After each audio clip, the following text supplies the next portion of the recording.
Bapak, Ibu, dan saudara-saudari, pada video kali ini saya akan melanjutkan pokok bahasan merenungkan sabda Allah di dalam kelompok. Tetapi pada video kali ini secara khusus saya akan membahas sesi yang kedua, merenungkan sabda Tuhan di dalam kelompok dengan metode LUMKO dan metode TAT. Seperti biasa, materi ini sesungguhnya sudah pernah saya sampaikan pada kursus Kitab Suci di Kanat Barat 2. Di situ saya banyak membuat simulasi. Pada kesempatan ini, untuk mempersingkat waktu, saya tidak akan melakukan simulasi, tetapi Bapak Ibu bisa melakukan, mempraktekkan dua metode ini karena secara bertahap saya akan menyampaikan. Nah, pada video kali ini alur yang saya gunakan adalah membahas metode merenungkan sabda Allah dengan metode LUMKO dan TAT. Metode ini sesungguhnya kita gunakan untuk menggali inspirasi atau untuk menemukan relevansi sabda Tuhan dalam kehidupan kita sehari-hari. Yang kedua, metode ini juga kita bisa gunakan untuk mencari ayat-ayat emas kitab suci, sehingga ayat emas yang kita dapatkan melalui dua metode ini lebih mempunyai konteks yang sangat jelas, saudara-saudara. Nah, di dalam pokok pembahasan metode merenungkan sabda Allah dalam kelompok, saya menggunakan sumber pokok, yaitu buku yang dikarang oleh Bapak Stephen Leck, saudara. Catatan penting sebelum kita melihat bagaimana metode LUMKO dan metode TAT itu bisa kita praktekkan. Pertama adalah bahwa tidak ada satu metode yang sempurna. Artinya metode itu bisa sangat bervariasi, tergantung jumlah dan jenis anggota kelompok, waktu yang tersedia, tujuan yang ingin dicapai. Kalau tujuan yang ingin dicapai itu lebih kepada pemahaman, maka kelompok yang dibangun itu lebih kepada Bible study. Sedangkan kalau tujuan yang ingin dicapai adalah inspirasi, relevansi kitab suci untuk kehidupan sehari-hari, tentu ini berbeda dengan Bible study. Lalu yang kedua, kita tahu bahwa tidak ada metode yang serba sempurna untuk semua jenis kelompok. Setiap metode pasti mempunyai kelemahan dan kekurangan. Karena itu, saudara, animator itu orang yang menyemangati, yang memandu, atau fasilitator, atau pemimpin, itu bisa mempelajari dan menguasai satu metode sambil kemudian memodifikasi. Saya lebih menyarankan kuasai satu metode. Kalau ini ada dua metode, kuasai dua metode ini, karena ini tidak begitu sulit. Dua metode ini hanya membutuhkan latihan-latihan dan terus latihan. Nah, sekarang kita akan bicara tentang metode yang pertama, metode LUMKO. LUMKO ini adalah nama sebuah tim dari Institut Misiologi yang dibentuk oleh konferensi para wali gereja Afrika Selatan. Mereka menciptakan metode membaca kitab suci dan membahas isinya ini untuk orang-orang yang sederhana. Artinya orang-orang yang tidak mempunyai pemahaman latar belakang kitab suci secara mendalam. Karena itu metode ini bisa dan cocok untuk kita lakukan, saudara-saudara. Saya pada waktu pembahasan ini menggunakan teks kitab suci sebagai simulasinya Matius 6 ayat 25 sampai 37. Nah, metode LUMKO ini mempunyai 7 langkah. Langkah pertama adalah mengundang Tuhan. Langkah kedua, membaca kitab suci. Langkah ketiga, memperhatikan teks. Langkah keempat, membiarkan Tuhan berbicara kepada kita. Langkah kelima, saling berbagi apa yang didengar dalam hati oleh masing-masing peserta. Langkah yang keenam, bersama-sama mencari pesan Tuhan di dalam teks tersebut. Dan langkah ketujuh, berdoa bersama-sama. Saudara dan saudari, langkah pertama sampai dengan langkah keempat itu adalah mendengarkan sabda Tuhan dengan penuh perhatian. Kalau kita perhatikan, lihat langkah pertama, mendengarkan Tuhan, mengundang Tuhan, membaca kitab suci, memperhatikan teks, dan membiarkan Tuhan berbicara dalam hati. Ini langkah mendengarkan sabda Tuhan. Lalu langkah yang kelima itu langkah yang disebut sebenarnya mengandung resiko, karena langkah ini saling berbagi apa yang didengar di dalam hati. Mengandung resiko maksudnya begini, karena orang men-sharingkan, orang menceritakan apa yang dia rasakan, yang dia pikirkan mengenai sabda Tuhan tersebut. Dan kita tahu tidak setiap orang berani untuk sharing. Tidak setiap orang berani untuk berbagi mengenai pemahaman. Nah, seyogianya, seharusnya teman-teman, saudara-saudari terkasih, kita harus memahami bahwa namanya bersharing itu kan berbagi. Apa yang Tuhan katakan kepada saya, kalau saya berani men-sharingkan, itu adalah sebuah pemberian yang luar biasa untuk peneguhan iman sahabat-sahabat, teman-teman, saudara-saudara kita yang hadir. Kita lihat Yesus sendiri dengan sangat bebas mengungkapkan apa yang dia pikirkan, apa yang dia rasakan.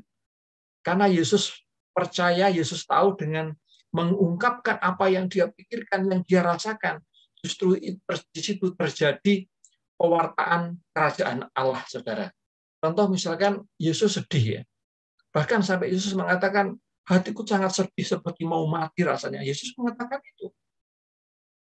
Ketika Yesus dalam tanda kutip marah, dia pun menyampaikan kemarahan itu. Jadi beranilah untuk mengungkapkan apa yang Anda alami, Anda rasakan, yang menggetarkan hati Anda, sabda Allah yang Anda baca. Karena itu Anda, dengan demikian saudara itu berbagi, menguatkan, meneguhkan iman-iman orang yang hadir di situ. Dan Anda tahu bahwa ketika seseorang itu sharing, ketika seseorang itu berbagi, dia tidak akan kehilangan. Karena dia akan semakin diteguhkan, dia akan semakin diyakinkan. Inilah yang namanya kekuatan sharing. Ketika saya bersharing, saya itu tidak kehilangan, saudara. Saya justru mendapatkan peneguhan atas apa yang saya katakan. Kalau saya belum yakin, justru saya mendapatkan keyakinan yang lebih lagi. Karena itu setiap kali diberi kesempatan untuk sharing, untuk melakukan pengajaran, saya selalu berusaha untuk saya akan sampaikan ya. Nah, langkah yang keenam, ini ada konfrontasi hidup pribadi dengan sabda Tuhan. Artinya bahwa bersama-sama mencari sabda Tuhan. Setelah masing-masing men-sharingkan, ini apakah memang dari sharing-sharing itu Tuhan mau bicara, mau menyampaikan pesan apa kepada kita. Ini ada satu pembahasan dan pemecahan masalah. Jadi animator itu memilih satu topik, satu masalah yang dominan di-sharingkan tadi, lalu kita cari solusinya. Solusinya dari mana? Dari teks, dari sabda Allah yang kita renungkan, kita baca. Dan ini tahap langkah ke-6 ini dilakukan dalam situasi doa, saudara. Karena itu yang namanya sharing, itu tidak boleh orang mengkritik, menyalahkan apalagi. Lalu langkah metode ini ditutup dengan doa penutup, saudara-saudara. Nah, langkah 1-6 tadi kan saya menyebut mendengarkan sabda Tuhan. Langkah pertama membuka hati untuk kehadiran Tuhan. Maka ini menjadi dasar iman Tuhan yang bangkit, mencintai kita, tetap hidup di dalam diri kita. Langkah kedua, setiap peserta membawa kitab suci. Diinfokan perikop yang akan dibawa. Misalkan yang tadi saya katakan adalah dari mana? Dari Matius. Yang saya katakan dari Matius 6 ayat 25 sampai 34. Itu disampaikan, itu dibacakan oleh peserta, oleh relawan. Jadi kalau bisa usahakan ditawarkan saudara-saudara siapa yang berkenan untuk membacakan teks ini, jangan ditunjuk. Lalu yang kedua, baca satu kali lagi masing-masing di dalam hati. Jadi setelah Saudara Anton membacakan, kita mempersilahkan, silahkan sekarang dibaca sekali lagi di dalam hati. Sehingga berada dua kali kita baca. Langkah yang ketiga, animator atau pemimpin atau fasilitator itu menyampaikan satu pertanyaan. Pertanyaan itu adalah menyangkut kata atau ungkapan mana yang menantang Anda secara khusus sebagai pribadi. Jadi begini, Bapak, Ibu, Saudara-saudara yang terkasih, setelah kita mendengarkan sabda Tuhan, lalu membaca sekali lagi dalam hati, silahkan temukan satu kata atau satu ungkapan. Ini bukan kalimat, satu kata atau satu ungkapan. Ungkapan itu bisa dua kata sebagai sebuah frase. Yang menantang Anda secara khusus, secara pribadi. Yang menantang Anda, satu kata. Yang Anda itu terkesan sekali, yang bisa menantang Anda. Untuk apa? Untuk melakukan sesuatu dengan kata ini, Tuhan mau mengatakan apa kepada saya. Nah, masing-masing nanti akan mengungkapkan dan tidak boleh dikomentari. Setiap peserta mendengarkan saja. Dan langkah keempat, animator meminta peserta hening 5 menit untuk meresapi. Dan ini adalah saat di mana Tuhan, kita duduk bersama dengan Tuhan. Maka setelah langkah ketiga kita mengatakan, saudara-saudara carilah satu kata atau ungkapan yang secara pribadi, secara khusus menantang Anda. Setelah itu beri waktu 5 menit untuk meresapi kata itu. Nah, setelah itu kita masuk kepada langkah kelima yang tadi itu, yaitu bahwa yang sangat menentukan. Kesuksesan pada tahap ini sebenarnya tergantung pada keterbukaan masing-masing. Ya. Masing-masing. Seperti tadi saya sampaikan, Yesus sendiri kan tidak segan-segannya mengungkapkan diri. Maka kita pun juga dipanggil untuk mengungkapkan diri untuk teman-teman, untuk sahabat kita. Langkah ini tujuannya adalah membantu teman agar apa? Agar semakin tumbuh di dalam iman. Maka teman-teman yang sharing ini membantu teman untuk bertumbuh dalam iman. Lalu langkah keenam, kita mencari pesan Tuhan dari teks itu. Jadi setelah masing-masing mengungkapkan pada langkah kelima, langkah keenam itu kita mencari pesan Tuhan secara bersama. Masing-masing siap memeriksa hidupnya masing-masing dalam terang sabda Tuhan. Lalu dengan bantuan fasilitator bisa membahas satu persoalan, satu masalah yang kita carikan jalan keluarnya dilakukan dalam suasana persaudaraan. Dan langkah ketujuh adalah sabda Tuhan kita bawa di dalam doa. Di sini pengalaman spiritual, pengalaman sharing, permasalahan yang diangkat dibahas lalu ada solusi, itu kita satukan dalam doa. Masing-masing peserta dipersilahkan, diberi kesempatan untuk doa secara pribadi, lalu kita menutup dengan doa secara resmi, doa resmi misalkan Bapa kami. Nah, itu langkah pertama sampai langkah ketujuh, dan saya yakin bisa diterapkan ya saudara-saudara. Jika ada catatan pertanyaan terkait dengan langkah pertama, silahkan tulis di kolom komentar YouTube ini. Catatan akhir mengenai metode Lungko ini. Pertama, metode ini banyak digunakan di berbagai macam negara karena sangat sederhana tadi. Kitab suci dibaca, disaringkan, tetapi tidak dijelaskan dan tidak didiskusikan lebih lanjut. Ini sebenarnya agak kekurangannya ini. Karena apa? Dari pengalaman teks-teks kitab suci itu banyak sekali menimbulkan pertanyaan, tetapi dalam metode ini kita tidak menjelaskan sabda Tuhan itu latar belakangnya kita tidak jelaskan. Maka tadi pertanyaannya, temukan satu kata atau ungkapan yang menantang Anda.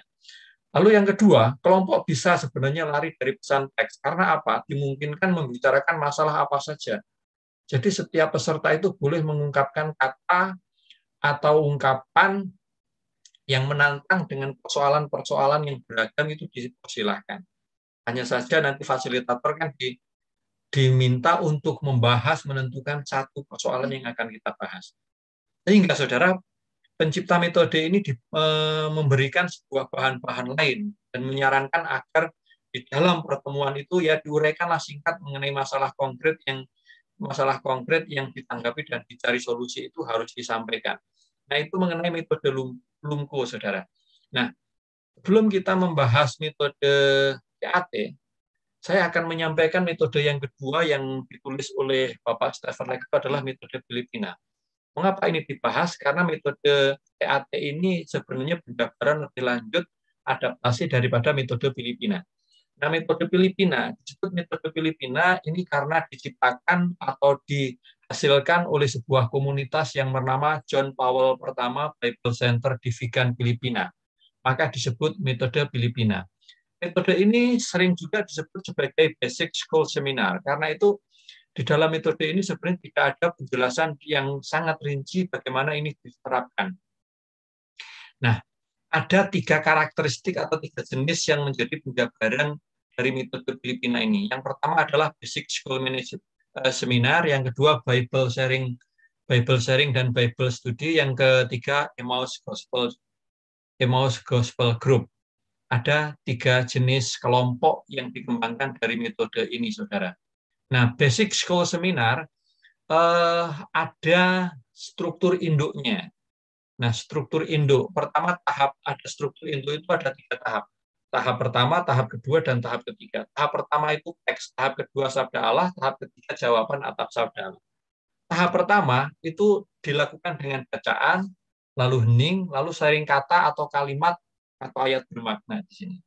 Tahap kedua sabda Allah dilakukan dengan bacaan lagi, hening, lalu sharing amanat Allah, dan tahap ketiga yang disebut jawaban atas sabda Allah ada 3 tahap yang dilakukan, bacaan, hening, sharing, doa spontan.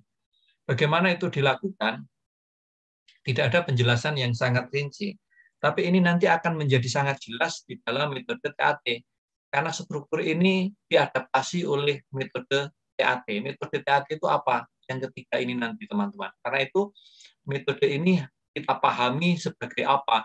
Sebagai semacam prototipe lah, semacam model yang nanti akan diterapkan di metode TAT. Ada 3 tahap. Pertama teks sabda Allah, lalu yang kedua adalah jawaban atas sabda Allah. Dan setiap tahap selalu diawali dengan bacaan kitab suci. Berarti dari metode ini pun kitab suci sudah dibaca 3 kali. Tapi ada hening dan hening 3 kali juga. Dan hening itu adalah masing-masing peserta diharapkan untuk membaca kembali dalam hati. Sehingga 6 kali loh sabda Allah yang sama dibacakan, didengarkan oleh masing-masing peserta. Sehingga gaungnya akan semakin kuat. Oke, penjelasan mengenai metode secara singkat demikian. Animator di sini catatannya tidak perlu seorang ahli kitab suci. Tapi paling tidak tahu cara memimpin kelompok dan pandai berurusan dengan orang lain. Maka pada sesi pertama, silakan saudara lihat di video saya yang pertama, di situ saya memberikan strategi bagaimana untuk memimpin dalam sebuah kelompok. Lalu yang kedua, sebelum pertemuan mulai harus bisa menciptakan suasana doa, mampu mendorong peserta aktif terlibat, serta mengingatkan anggota terhadap langkah-langkah yang akan ditempuh. Lihat video saya pertama.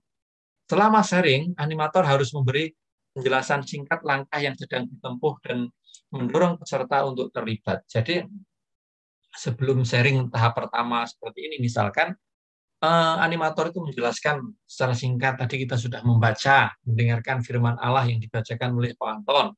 Kita sudah mendengarkan sabda Allah yang sama kedua kalinya dengan membaca dalam hati. Nah, saya misalkan begitu ya, saudara-saudara, ingatkan lagi. Nah, itu mengenai metode atau jenis Basic School Seminar. Lalu sekarang ada Bible Sharing dan Bible Study. Di sini saya tampilkan perbedaannya saja. Dan silakan ini bisa dimodifikasi sebenarnya. Yang metode sharing ini cocok untuk berbagai jenis kelompok, bisa keluarga, bisa komunitas biara, komunitas pastoran, profesi, misalkan kelompok guru, kelompok karyawan, kelompok di perusahaan, silahkan. Lalu kalau Bible Study cocok untuk mereka yang akan mendalami secara ilmiah. Bible sharing diadakan minimal 2 orang, minimal. Yang namanya sharing ya. Nah, Bible Study bisa dilakukan secara pribadi. Ada pertanyaan bagaimana kalau dilakukan secara pribadi, yaitu Anda belajar, Anda studi kitab suci secara mandiri dari literatur, dari teks-teks, dari buku-buku, dari diktatnya. Lalu yang ketiga, Bible sharing itu bertujuan berdoa dan menghayati sabda Tuhan. Jadi berdoa dan menghayati sabda Tuhan. Sementara kalau Bible Study itu adalah bertujuan untuk memahami sabda Tuhan secara ilmiah. Bible sharing fokusnya memahami makna teks yang ingin disampaikan kepada kelompok yang hadir. Relevansinya makna teks saat ini. Sementara kalau Bible study fokusnya memahami teks dalam konteks teks itu dulu ditulis oleh penulis tahun sekarang, penulis tahun dulu dengan latar belakang budaya ditujukan kepada siapa, itu dipelajari. Dan Bible sharing itu membutuhkan seorang animator. Sedangkan kalau Bible studi dalam kelompok membutuhkan seorang ahli kitab suci yang tahu tafsir, tahu latar belakang, dan seterusnya. Nah, sekarang jenis kelompok yang ketiga, Emmaus Gospel Group. Kata Emmaus ini tidak asing bagi kita. Kenapa? Karena ini adalah diceritakan di dalam Injil, dua murid yang pergi ke Emmaus, lalu dalam perjalanan dia cerita kekecewaannya karena Yesus yang didamba-dambakan sebagai pembebas, dia Yesus itu mati disalibkan, lalu Yesus datang di tengah-tengah mereka. Saudara, Emmaus Gospel Group jumlah anggotanya sedikit. Dia saling mengenal, saling mempercayai, punya relasi yang semakin mendalam. Sehingga tidak lagi ada sebuah benteng belenggu yang membuat seseorang tidak berani untuk terbuka. Kedua, saling berbagi kabar baik. Ini terjadi menginjili dan diinjili. Dan ketiga, ini agak mirip dengan kelompok murid yang dalam perjalanan ke Emmaus. Mereka segera sharing kepada murid-murid yang lain setelah berjumpa dengan Yesus. Karena itu, Emmaus Gospel Group ini masing-masing setelah mengalami, memahami, menerima kabar baik dari proses ini, ya ceritakanlah kepada orang lain. Itulah adalah Emmaus Gospel Group. Nah, sekarang metode yang ketiga, TAT. Apa sih TAT? Saudara, metode ini banyak sekali diterapkan di Indonesia sebagai adaptasi terhadap metode apa tadi Filipina. TAT itu dari kata teks, amanat, dan tanggapan. Teks, amanat, dan tanggapan. Itu TAT. Nah, metode ini mempunyai varian yang sangat banyak. Ada 15 varian. Tapi struktur induknya seperti pada metode Filipina. Tahap pertama teks, tahap kedua amanat, tahap ketiga tanggapan. Tahap pertama terdiri dari 3 bagian. Bacaan, hening, lalu sharing teks atau sharing kata. Tahap kedua terdiri dari 3 tahapan. Bacaan, hening, sharing amanat. Dan tahap ketiga terdiri dari 3 tahap juga. Bacaan, sharing, dan bacaan, hening, dan sharing tanggapan. Nah, jadi kalau kita melihat struktur induk ini, kitab suci di dalam metode TAT itu diperdengarkan sebanyak 6 kali loh. Karena setiap tahap itu 2 kali. Tahap pertama dibacakan, tahap kedua hening, baca sendiri-sendiri. Tahap kedua pun juga demikian, dan tahap ketiga pun demikian. Yuk kita lihat secara lebih mendetail bagaimana metode ini dipraktekkan. Nah, pertama, tentu animator itu melakukan membuka dengan acara membuka pertemuan. Kedua, pendalaman tahap pertama. Ketiga, pendalaman tahap kedua. Keempat, pendalaman tahap ketiga. Dan kelima adalah acara penutup. Dibuka oleh animator, ini tahap acara pembuka pertemuan, dibuka oleh animator dengan menyambut dengan ramah, menyampaikan teks yang akan dibahas. Misalkan, saudara-saudari, Bapak Ibu, terima kasih, selamat datang di dalam kelompok kita. Pada malam hari ini, kita merasa diberkati mendapat berkat dari Tuhan karena kita bisa berkumpul, saudara. Dan pada kesempatan ini kita secara khusus akan merenungkan, mendalami sabda Tuhan. Dari teks sampaikan saja, kalau tadi saya katakan Matius 6, ayat berapa, ayat 25 sampai seterusnya. Sampaikan, teksnya sudah disiapkan. Lalu animator mengantar teks secara singkat agar lebih jelas konteksnya dan permasalahan. Sampaikan, saudara-saudara, teks yang akan kita renungkan pada malam hari ini adalah bicara mengenai kekhawatiran. Berarti ini apa? Tanggapan tanggapan manusia atas harta benda, bagaimana mereaksi harta benda, misalkan begitu. Nah, dan animator bisa menyampaikan tahap-tahap yang akan dipakai dan lebih baik ini ditempel di dinding. Sampaikan bahwa untuk mendalami teks ini kita akan melakukan 3 tahap, saudara. Tahap pertama itu adalah teks. Kita nanti akan membaca, merenungkan, lalu teman-teman akan diajak untuk mencari satu kata.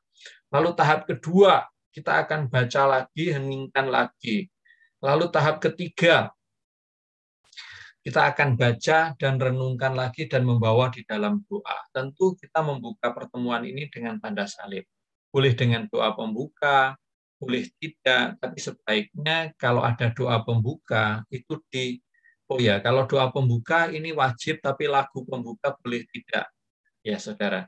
Nah, kalau ada doa pembuka atau lagu pembuka, sebaiknya dibagi dengan orang lain supaya orang lain melakukan. Nah, tahap pertama, pendalaman tahap pertama setelah pembukaan, itu bacaan. Salah seorang membacakan teks. Tidak boleh nih dilakukan secara bergantian satu orang satu ayat, karena itu akan mengaburkan keseluruhan. Lebih baik satu orang membacakan satu teks secara utuh, yang lain mendengarkan dengan baik. Nah, setelah itu ada waktu hening. Kelompok diberi kesempatan membaca teks sekali lagi, tapi dalam hati. Di sini animator memberi kesempatan peserta memilih dari teks itu kata atau frase, ini bukan kalimat ya, yang dirasa sebagai tantangan dari Tuhan untuk direnungkan. Maka pada tahap hening ini, sampaikan, fasilitator menyampaikan, Bapak Ibu silahkan membaca sekali lagi teks tersebut dalam hati. Lalu temukan satu kata atau frase yang menantang Anda untuk merenungkan lebih jauh kata itu. Bukan ayat ya, bukan kalimat ya, tapi kata atau frase. Karena tergoda kadang peserta menyebutkan ayat. Ini bukan ayat, tapi kata. Kenapa? Kata nanti akan ada hubungan dengan tahap berikutnya. Setelah itu lalu sharing kata. Animator mempersilahkan setiap peserta sharing kata pilihan dan menunjukkan ada ayat pada ayat berapa. Itu saja dulu. Misalkan, Pak Anton silahkan kata apa yang menarik bagi Anda dan sampaikan ayat ada di ayat berapa. Misalkan, ya saya tertarik dengan kata kekhawatiran ada pada ayat sekian. Lalu Bu Shirley berikan kesempatan dan seterusnya. Sampaikan, ungkapkan begitu saja. Belum penjelasan lebih lanjut. Nah, setelah itu kita memasuki acara pendalaman tahap kedua, yaitu bacaan teks tadi dibacakan lagi. Teks yang sama, seorang lain membacakan teks yang sama untuk kedua kalinya, dan yang lain mendengarkan. Nah, setelah bacaan itu dibacakan lagi, tentu sebaiknya orang yang berbeda ya Bapak Ibu. Waktu hening, kelompok diberi kesempatan membaca teks itu sekali lagi dalam hati. Animator mengingatkan nih setiap peserta untuk merenungkan kata yang dipilih tadi. Kan tadi Bapak Ibu sudah menemukan satu kata atau ungkapan yang menantang ya. Nah, pada tahap kedua ini, pada saat hening ini, silahkan kata, misalkan tadi Pak Anton kata khawatir, itu renungkan apa sih arti kata khawatir pada umumnya. Itu yang pertama. Lalu yang kedua, apa sih arti kata khawatir dalam teks itu yang dimaksudkan apa? Coba pikirkan, ini khawatir karena apa? Lalu yang ketiga, bagi hidup pribadiku saat ini, kata khawatir dalam teks itu memberikan tantangan apa supaya iman saya bertumbuh. Ini contoh begini. Pak Anton silahkan untuk menyampaikan arti kata khawatir dalam 3 konteks itu. Khawatir pada umumnya, dalam teks, lalu khawatir dalam konteks pertumbuhan iman saya. Lalu Pak Anton menyampaikan begini, arti kata khawatir pada umumnya ya, kalau masyarakat mengatakan khawatir, itu ya dia cemas, dia merasa gelisah, dia merasa tidak percaya diri, itu khawatir. Khawatir itu cemas, gelisah, tidak percaya diri. Nah, itu pada umumnya seperti itu. Nah, animator bisa membantu jika ada peserta mengalami kesulitan. Bisa dibuka arti menurut Kamus Besar Bahasa Indonesia, di Google bisa dicari. Nah, di dalam teks ini, Anton mengatakan begini, Khawatir ini adalah khawatir terhadap apa yang saya makan, apa yang saya pakai, terhadap kehidupan saya nanti. Orang merasa khawatir itu. Nah, lalu yang ketiga, khawatir bagi pertumbuhan iman saya di sini. Saya menyampaikan, ya, kalau saya selalu khawatir akan apa yang saya makan, akan apa yang saya minum, maka saya menjadi orang yang kikir, susah memberi. Karena itu, ini menantang saya di situasi pandemi ini untuk berani memberikan, kendati saya mungkin memiliki harta, memiliki makanan itu tidak berkelimpah. Nah, itu seperti itu. Nah, setelah semua melakukan itu, saudara diberi kesempatan untuk sharing. Setelah memikirkan, diberi kesempatan untuk sharing. Yang disaringkan yang 3 hal tadi yang saya sebut tadi. Jadi, 3 arti kata tersebut menurut kamus pada umumnya dalam teks dan bagi pertumbuhan iman. Nah, pada sharing ini yang perlu diingatkan, dicatat, sungguh diingat, setiap orang yang sharing menggunakan kata saya, bukan kita. Ingatkan itu, karena ini pengalaman saya, bukan kita. Ya. Nah, dengan urutan di atas, maka ungkapkan apa saja yang dianggap berguna bagi iman sehubungan dengan kata pilihan. Saya pikir paham ya di tahap pendalaman kedua ini menjadi paham. Yang disaringkan adalah arti kata. Kalau yang pertama yang disaringkan adalah apa? Kata yang menantang saya. Sekarang arti kata itu, dan ada 3 dalam arti pada umumnya, dalam arti menurut teks itu, dan dalam arti untuk pertumbuhan iman saya, apa yang menantang saya harus bagaimana. Dan gunakan kata saya, bukan kita. Lalu sekarang kita memasuki acara pertemuan acara yang tahap 3. Tahap 3, pendalaman tahap 3. Pendalaman tahap 3 ini, teks yang sama dibacakan untuk terakhir kalinya. Berarti dibacakan oleh sampai 3 kali nih ya, bacakan. Tapi masing-masing sudah mendengarkan menjadi 5 kali, karena yang kedua kan direnungkan. Lalu waktu hening, ini diberi kesempatan lagi. Ingatkan saat yang sangat penting ini untuk berdoa pribadi dan di hadapan kelompok. Jadi baca sekali lagi, doakan lagi sesuai dengan tantangan-tantangan iman Anda tadi. Dan doa berpusat pada kata pilihan. Kalau tadi khawatir, ya doakan secara pribadi supaya tidak khawatir. Karena Yesus mengatakan tidak ada kekhawatiran yang bisa menambah sehasta dalam hidup Anda. Dan acara hening tahap ketiga ini dikhususkan untuk doa pribadi. Jadi silakan Anda berdoa secara pribadi sesuai dengan kata yang Anda pilih. Nah, berikutnya ada sharing tanggapan, saudara. Dan sharing tanggapan ini bukan lagi dilakukan masing-masing pribadi secara spontan, tapi dilakukan dalam apa? Dalam doa. Jadi ungkapan ungkapkan tanggapan atas amanat Tuhan di tahap kedua tadi dengan doa spontan. Maka silahkan disampaikan melalui doa. Usahakan setiap peserta melakukan ini, tapi jika ada peserta yang tidak mau untuk doa spontan, dengan dipaksa, nggak boleh. Nah, setelah itu adalah penutup. Penutup ya silahkan ditutup dengan doa resmi, doa Bapa Kami. Lalu kalau ada lagu ya silahkan disampaikan dan diakhiri dengan mohon berkat Tuhan. Saudara, saya akan menyampaikan sekarang yang ayat-ayat emas. Apa sih ayat emas itu? Apakah ayat emas itu merupakan kesimpulan dari pertemuan dari tahap-tahap tadi? Tidak, saudara. Sesuatu yang berbeda. Ayat emas itu ayat-ayat yang populer dan dijadikan hafalan oleh umat. Contoh, nanti silahkan saya akan mencontohkan, Anda pun juga bisa menemukan. Nah, ayat emas ini bisa digunakan sebagai dasar fondasi untuk pegangan hidup. Karena itu kalau mempunyai ayat emas, itu juga sangat amat membantu.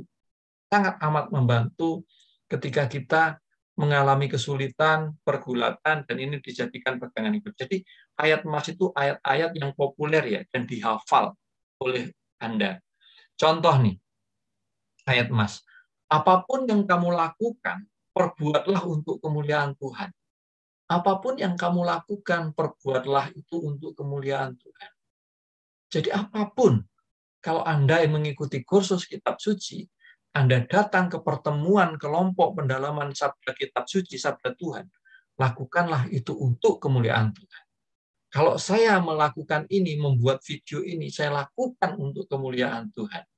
Supaya semakin banyak orang mengakses, bisa belajar bagaimana merenungkan sabda Allah dalam kelompok.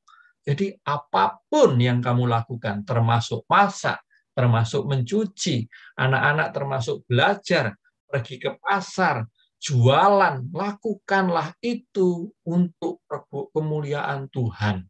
Lakukan itu. Bagaimana bisa melakukan ini? Melakukan itu untuk kemuliaan Tuhan, ini bisa menjadi pendalaman yang lebih lanjut. Tapi ini contoh saja ayat emas ya saudara. Nah, saya mempunyai ayat emas pada waktu dulu perjuangan hidup saya dari sejak SMP sampai saya mencari pekerjaan dan seterusnya.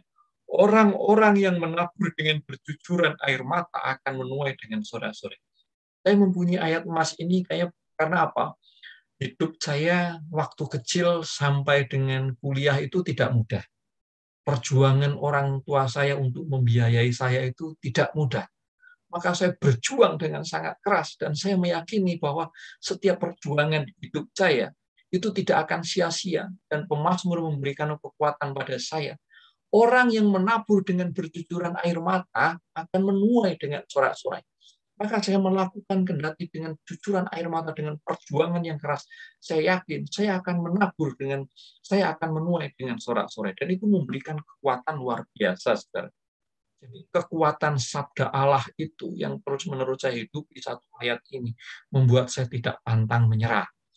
Sampai sekarang saya merasakan bahwa hidup saya terberkati karena saya mempunyai pegangan ini.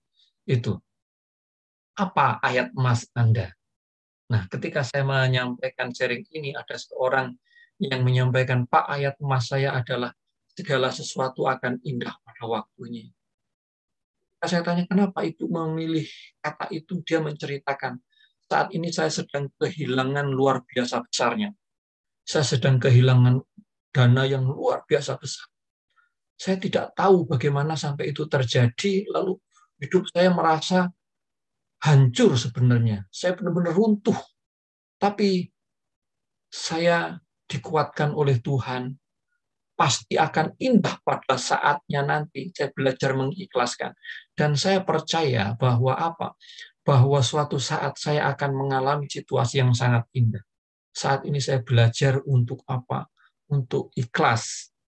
Itu. Nah, jadi setiap ayat emas itu selalu ada latar belakangnya, seperti Ibu tadi dan saya tadi.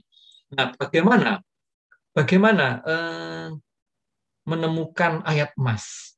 Tapi sebenarnya yang pertama ya, Bapak Ibu, teman-teman, melalui kelompok merenungkan sabda Tuhan dengan metode LUMCO, metode Filipina, metode TAT, kita bisa menemukan. Nah, itu yang pertama. Lalu yang berikutnya bisa dengan konkordasi. Jadi konkordasi itu adalah buku yang isinya daftar alfabetis, kata-kata pokok dari sebuah Alkitab. Kalau saya membuka konkordasi misalkan, lalu saya bisa mencari menuai, saya cari kata menuai. Itu ada deretan ayat-ayat yang isinya kata menuai. Silahkan dibuka satu persatu yang cocok mana. Gitu. Ini secara manual. Nah, ada secara yang elektronik, yaitu alamat-alamat website kitab suci. Yang biasa saya gunakan adalah alkitab.me. Silahkan Anda buka di situ, nanti ada kolom searching, di situ kata apa, tulis saja. Misalkan kata hikmat, klik kata hikmat, lalu Anda enter, di situ akan muncul banyak pilihan kata-kata, kalimat-kalimat yang di dalamnya ada kata hikmat. Cocokkan itu. Dan yang berikutnya yang seperti tadi saya sampaikan dengan metode yang kita gunakan, tahap kedua TAT, memilih kata itu bisa membuat kita menemukan ayat emas. Siapakah di antara kamu yang karena kekhawatirannya dapat menambahkan sehasta saja pada jalan hidupnya? Nah, ini kalau tadi kan saya mengatakan kita mengajak kelompok tadi merenungkan teks Matius 6 ayat 25 dan seterusnya. Nah, di ayat 27 saya bisa menggunakan ini sebagai ayat emas. Siapa di antara kamu yang karena kekhawatirannya dapat menambahkan sehasta saja pada jalan hidup? Itu saudara-saudara yang terkasih, semoga ini bermanfaat dan silahkan jika ada pertanyaan apapun, Anda tulis di dalam kolom komentar. Tuhan memberkati kita. Berkah dalam.